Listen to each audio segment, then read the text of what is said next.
Hey everybody, today we're taking a look at a pair of wireless Bluetooth headphones that the folks over at Matone were kind enough to send me, called the QY8s. While it's not necessarily the most appealing name in the world, if you're judging a product just off of its name, then you're probably judging it off the wrong reason. Now these headphones come in at about 30 bucks and they're in a price range that's kill or be killed. And the reason I say that is because there are hundreds, if not thousands, of wireless earbuds within that $30 to $40 range, and a lot of them skimp out and they end up making a product that just turns out to be a piece of trash. I've been using these earbuds for about a week now, and I'm pretty happy to say that they've turned out to be a very respectable little set. Generally speaking, the sound quality from any pair of headphones in this price range is gonna be about the same. And that is to say, pretty good, actually better than you probably expect, but you likely won't be blown away, especially if you're an audio person.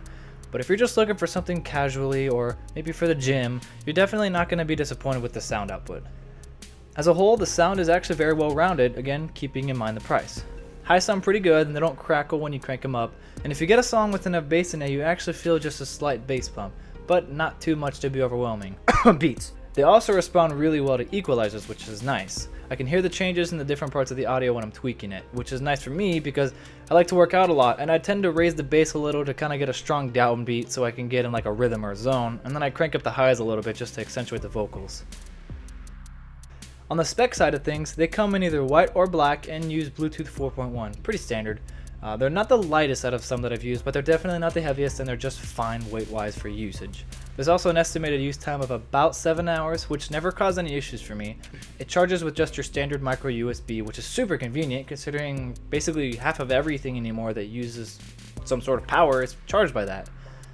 There's also a range of about 10 meters, which, like I said in a similar review before, it means I can make it about past half court playing basketball without any worries of signal dropping. And for me personally, that's perfectly fine, because I normally just warm up when I'm playing basketball and I don't really have a reason to go beyond half court.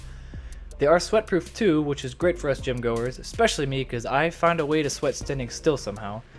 They have a CVC 6.0 noise reduction rating, which on normal terms means that the outside world is just considerably muffled, and that's good especially if you're into lifting. They've got your standard volume up and down buttons, which can be long pressed while the music is playing, and that changes the tracks. You can actually use the power button too to either pause or play music or audio, which is really handy. There's also a built-in mic for calls and voice commands, and while that's something I didn't really use too often, I did use it, and caller set it sounded just fine, and they also sounded just fine through the headset itself. Things aren't all fine and dandy though with this headset. That's not a deal breaker, but I did notice that the headphones pretty consistently fell out of my ear just a few minutes after working out, really regardless of what size tip I used on them or what activity I was doing. If there's any sort of movement involved too much, they tended to fall out. There are only 3 different tip sizes, which, you know, it's pretty standard, but I've gotten some other sets of headphones at this same price range that offer plenty more. But that said, everybody has different ear shapes and sizes, so your mileage might vary there. Also, that little clip-like thing, for lack of a better word, was just absolutely useless to me.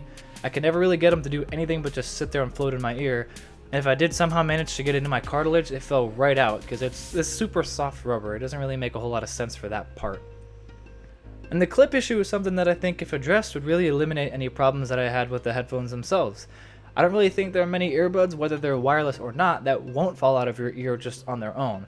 But when those little clip things are made properly, that changes everything. I actually have another set of headphones that did the clips just right, and I can't even make them fall out of my ear. Overall, my verdict on these little guys is that they're definitely a safe buy in this risky price range, but on one condition. For day-to-day use, I've got no problem telling somebody that these are a solid set of earbuds.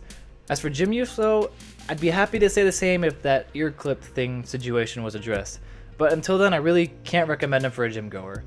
If you're going to be relatively stationary, maybe at a desk at work, or just lounging around the house, or walking around the house listening to music, you really shouldn't have any problems. And if that's the case, then these are definitely a viable option that you should consider, and one that I give a thumbs up because this price range, like I've said before, can put out some real trashy products. So that's all for this review. Definitely make sure to leave a thumbs up if it helped you, if you like it in any way, and subscribe for future content too if you like what I do. Also, always open for some feedback. That's all for now, and I'll see you in the next video.